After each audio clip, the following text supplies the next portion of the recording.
Welcome to Forward Ever, Leading in Challenging Times, presented by Worth Wealth Management, a weekly conversation with area leaders about how to persevere during uncertain times. Now here's your host, Gary Shorman. Hi, everyone. Welcome to Forward Ever, Leading in Challenging Times. And I'm excited about this program because it's kind of a new twist on what we're doing at Forward Ever.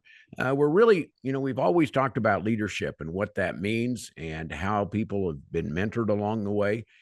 This is going to be more instructional about maybe people who or individuals who want to become a leader or want to have their own business, start their own business and do that. And it's going to be a continuing series that goes on throughout this year. Our guest is going to be Chris Munch. And Chris, as we know, if you don't know of Chris, you'll find out as we go into this. But he was born and raised in Western Kansas. He has 30 years of experience in construction, 20 years of experience in home inspecting, and 10 years of experience in higher education. And let's not even talk about the businesses that he's just started and the homes that he's been repurposing and those sort of things. So, Chris, it's good to have you on this program, and it's good to be able to set up this series to be able to talk about leadership. Well, I'll tell you what, if there's one thing I love, it's entrepreneurship, leadership. I don't know that I could have had this conversation really 5 years ago, but I feel like I think life lessons have brought me to a place where, and it's kind of funny because I'm having to look through my glasses in my bifocals. So that that must be an experience thing. All of a sudden you start to reach and feel like, maybe I can talk about this.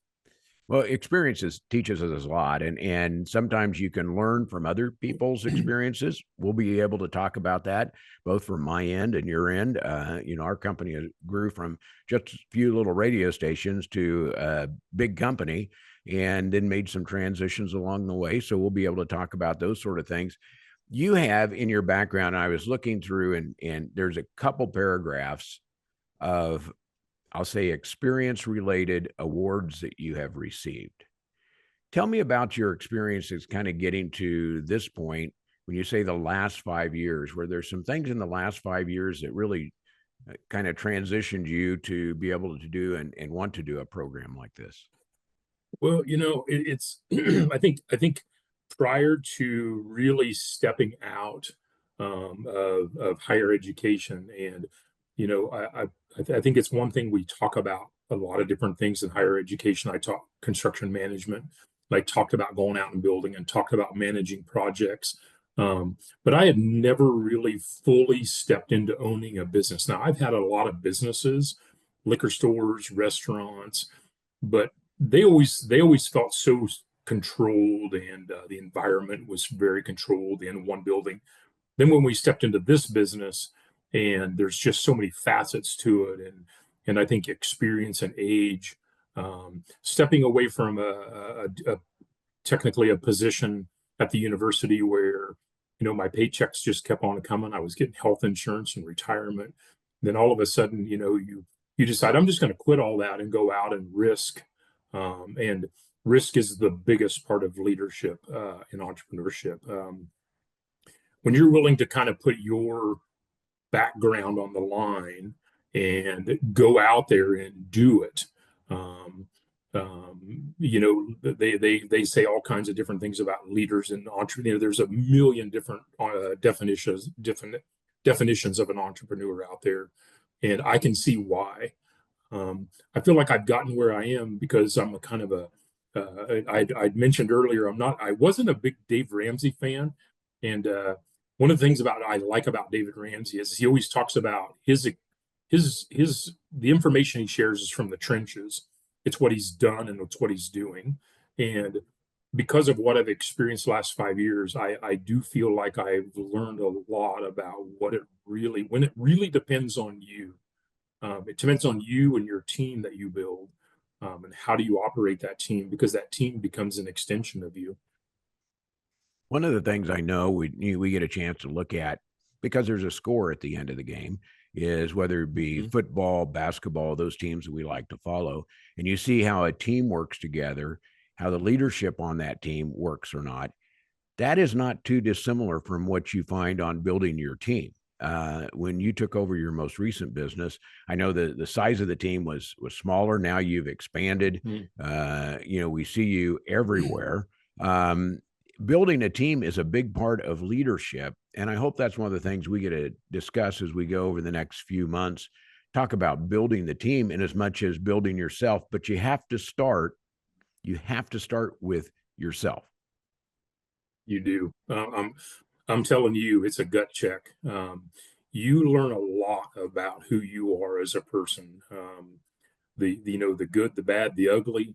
I always say, I remember waking up one morning thinking, man, there's something I need to know. I don't know what I need to know, but I know there's something out there I need to know. And I don't even know how to go find what I need to know, but just that reality, so much pressure is put on that person, that face, that is kind of the face of an organization. And I don't care who they are, at any level of leadership and entrepreneurship, your people. And those people have been brought along by the life experiences that they've had, that you've had. That makes you who you are and how you make the decisions forward, which I think will be great things to talk about. And, we have people listening out there that may be in that job that is getting a paycheck. They're doing what they want. They're thinking about going out and jumping into something as an entrepreneur, building their own leadership style within the company they're in right now. We're interested in taking questions to talk about later next month when we talk about this same type of idea of what questions people would have. And my email address is gary.shorman@eaglemedia.com. What's yours, Chris? Mine's pretty simple, KG Munch, MUNSCH @gmail. So just KG Munch. KG Munch at Gmail, and I'm Gary.Shorman@eaglemedia.com. So send us a question. Say, I listened to your program the other day. I'd like you guys to talk about this, because it's one thing to think about an idea that you want to do. And I hear this a lot. Boy, is this something that I want to do? And I think that has to go back into, what are you willing to do? Because 8 to 5 is not built into an entrepreneurial role, at least that I've seen. Are you an 8 to 5er? Oh yeah, 8 to 5, 5 to 8, 8 to 5, 5. I mean, it is. I've learned not to wake my wife up at 3 a.m. and say, hey, did you think about, she needs her time. And that's the other thing I've learned is she's got her time that she operates the best in. I got my time that I operate the best in. And if you want to be an entrepreneur or a leader, you never, ever, ever, ever shut it off. It is constantly in your mind. I would like to find out. That's another program on how you learned that lesson, because, you have to learn, the family fits into all of this. Yeah. And somebody can step out and say, I want to be an entrepreneur. I want to go do this. But you have a team that's at work. You also have a team that's at home. Yep. And that team has to be able to play along and participate, or if not, all of a sudden it's just not going to work long term if you don't have that team standing behind you at home to make it happen. Yeah, and it's funny, even my dogs know when I've had a tough day. I mean, I think they can sense, so technically they are on my team when I get home, because they got that way to kind of take away some of the stress of the day, and because they're always happy, or I've even learned to have them on my team, and it's an all-encompassing thing. You are exactly right. You have your work team, you have your mentors that help mentor you through your business, through leadership questions. You reach out to guys like you just start to create that team. And then you're right, you got your home, your family team. If you have kids, everybody can be affected. And how do you have all these different teams and manage them? So I would say sports is probably pretty easy, because you always got one goal, is to get that ball to the end zone or the ball in the hoop. But when you're in entrepreneurship or leadership, there's multiple things going on at one time, and you're starting to juggle those. And trust me, it's not for everybody. I also want to bring up, when we're looking at this, the challenges of the changes going on. One of my goals for the year is do a better job of utilizing AI to be able to develop not only ideas, but expand on things that you have and do that. There are tools available today that were not available even a couple of years ago. And, going through COVID, that sort of changed the work standard for everyone. So when you go into whatever idea you want to pursue and make that happen, you've got to figure out how to do it and have a roadmap for making that happen. Yeah, it's man, I'm telling you, it changes so fast you can't even, I don't even it I know I use AI every day, probably. I think I do, but I'm not sure I do because I'm it, I know it's popping up in my internet. I know when I'm doing searches, I know it's there, but I'm not too familiar with it. And I think that's another part of leadership and entrepreneurship is you bite where you can bite and hopefully have other people help guide you in the areas you don't know. Let's talk about work ethic. I think if you want to run your own business, if you want to be a leader in the business, you have to work harder than everybody else. The idea that, okay, I'm going to be the owner, I'm going to be the manager, I can just put my feet up on the desk and tell people what to do. If you're just getting, maybe there's a time down the road that can happen, but gosh darn it, Chris, I've never found a way that's the way it works because other people are watching you, family and work team, or Mhm, and you have to be there right out there, and you have to work hard. And I don't, mhm. is there a way around that if you want to really be a leader and entrepreneur? I'll tell you what, if there is, maybe somebody should email one of us because there's been there's We'll have been them on many. the program next time. Oh How's that man, I'm sound? telling you, I'll step out right now and they can have my place because it is all about work ethic. You know, you constantly question why you're doing what you're doing because why would I work this hard for a chance to have an I mean literally for a chance to have an opportunity to get ahead. Um, I think I mentioned this the last time we talked was absolutely every single thing you look at and see and touch was because somebody had an idea that turned it into an opportunity to create it. And with that comes all the work to do that and to think about and to manage and the people. I always tell my help, my business runs the most efficient when no one is here, and that includes me, because concepts and ideas are easy to put on paper, but the second we inject ourselves into those concepts and ideas, they become complicated. Not everybody's got a different path. Everybody's doing something different, but man, I'll tell you what, if it is not driven by work ethic, I don't know how it can work. One of the things that happens in the real world is that people dive into a business, they start something, they go, "I didn't know it was this hard," and then it's hard to unwind that because when you're looking at this, it's not a short term commitment that I've seen. If you want to start a business, you're making a long term commitment. It's not a six, unless Mhm, you just start it and go out of business in 6 months. But I don't think anybody starts a business with that as a goal. But mhm. it's a long term commitment. Oh man, I'm telling you, you're, it, and you see the difference if people are just dabbling and tipping their toes into an idea or a business. It just really never gets you have to have it. It has to come with risk. It has to come with that to one to enjoy it at the end because you're right, putting your feet up on a table or a chair and enjoying it and having a beer and saying, "Man, we did that." That there's only one way you're going to appreciate that, and that's if you struggle to get there. You look back on all the things that have happened, and I look back on all the things that I've done just in the short amount of time of having this business, and I think, why didn't I do this when I was younger? Because I would maybe be way more adaptable to do it, but you come with age and experience and you get to where you are and you're doing what you're doing and you just I'm not going to stop. I'm not going to quit. I'm going to ask you a question about that because you spent 10 years teaching at the university and then dove into the full-time gig of operational management ownership of a business, and then you transformed that whole business. Do you ever look back and say, boy, it'd be nice to have that paycheck every 2 weeks and have that in and be able to go um home and walk around your farm a little bit there and not have it? Does that ever cross your mind? oh um let's see, I'm trying to think of how many times today I've done that.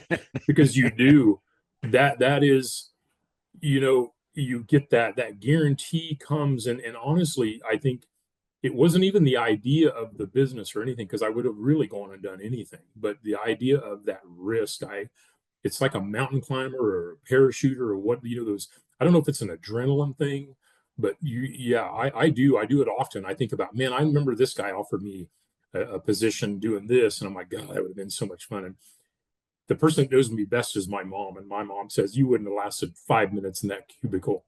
That's why you left teaching. You had such a good thing going, but you walked away from it because that's just not your MO. Your makeup is to get up and get out there and do things. And that's the truth.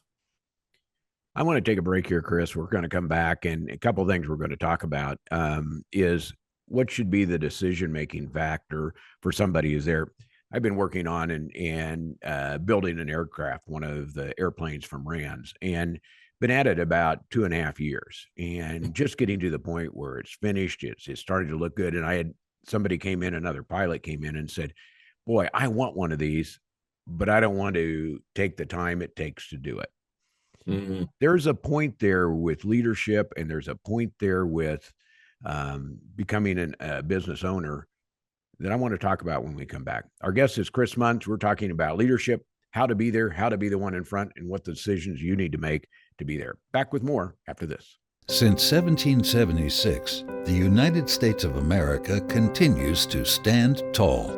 It's been tested before, many times. Through grit and the ability to move forward, we create better tomorrows. We help our clients live their best lives to and through retirement. We make it easier. Thank you, Kansas. Worth Wealth Management, enhancing lives and strengthening families.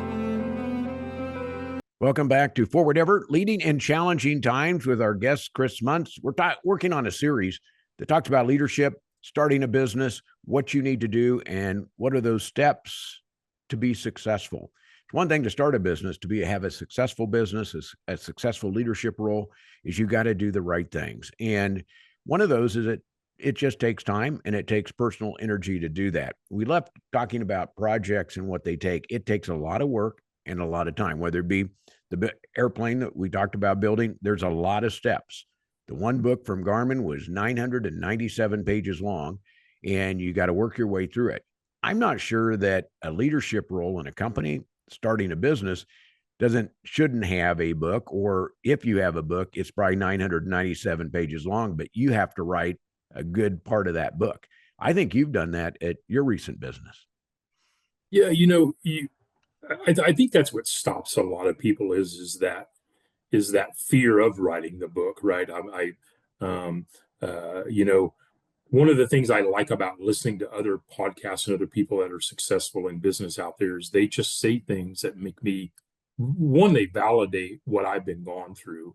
And that validates, because you can feel like you're on an island and you're all by yourself and you're the one struggling and you're the one making poor leadership decisions. I mean, the best decisions I ever made was the bad decisions, because there's the one that teach you, and you keep writing that book forward.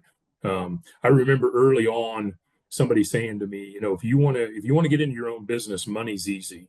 Getting the money to do your business, honestly, is easy. And it really is the easy thing. It's the ability to be humble, and know when you don't know, and to reach out to people and not have a fear of reaching out to people. I'm not sure what page of my book I would be on right now, but I can tell you that as much as I write, I go back and you're rewriting. It's just a constant rewrite of everything you're doing. Our next program is going to talk about ideas versus opportunities. There's many times, in my case, driving down the road, there's an idea I want to do. There's something I want to build. There's something I want to change. There's something I want to do. But I often find I don't either have the time, the energy, or the 100%, I want to go do this. And it falls off to the side, maybe a good idea, maybe not. So we'll talk about ideas versus real opportunities next time. And if we want to go and talk about those things, let's lead into that with, if you're there, you want to work hard, what are the 2 or 3 steps that somebody needs to take personally to evaluate whether they even want to get into a leadership or a entrepreneurial business? Man, start talking to people. If you have an idea and you're trying to turn that into an opportunity, you have just got to get out and start pounding the pavement and be observant, right? The biggest difference between, an idea is a concept, but an opportunity's been researched. It's been, you have chewed it up, spit it out, rechewed it. You're looking at it from every aspect. And I think if you have that work ethic to take that step into that, man, you are already 90% of the way. So the work ethic means you start early, even if you have another job, you start earlier and start working on that, finding other ways. Research right now on internet, it's easy, and it's even more easy with AI because you can ask it questions about, okay, what would happen if I did this, this, and this? Or is there a market for it? Where has it worked well? And then all of a sudden you start looking at, where can I go? And now you can talk to other people that have done really well in those particular businesses, or maybe not done so well, and you can avoid those same mistakes. Yeah, I'm telling you, it is all about going out and talking to people that have that stack of experiences. Some people are going to give you that information, and some people are going to be like, well, I don't know that I want to give you that information. You just keep talking to people until you find the right people, and expand outside your area. You're right. I'm telling you, with Google and the idea, the ability to go out and search. Reach out to another thing is organizations in your area, Grow Haze, and those things that are around here that have a lot of knowledge in there. And that's their purpose. You go beat their doors down, and oh man, I'm telling you, here's the best thing I'm going to leave you till the next time is I hope that whoever you go to pokes so many holes in your bucket and tells you it can't be done, because that's where the question comes in. Do you really want to do it? You want those people that cheer you on, but you really want the people that are going to poke holes in your idea. So, Chris, let me ask you this. You need to find both sides of that. Sometimes you go to your friends and say, I think this is a good idea, and they're supportive. And they say, boy, that's a great idea, Gary. Go for it. Let's make it happen. But then you do that and they're nowhere to be found, or, it's like, okay, that's your job. You go make that happen. Finding somebody, and that's a great point, finding somebody on the other side that said, well, here's the reasons you shouldn't do it, is almost more important than finding those that say you should. Yeah. I don't think of any person that's cheerleaded me on when things get tough. What I think about is the people that poked holes in my bucket and said, you were a complete, why would you leave a job at a university with a paycheck and all the things you were doing, and you love teaching kids? Why would you leave that? Those are the people that I think of when I struggle. And that's because that's what drives me to find the solutions and to keep pushing forward. Well, let's talk a preview about next month's show, and that's going to be about ideas versus opportunities and how you go through those. If you go through the checklist and say, I feel I can put in the time to do this.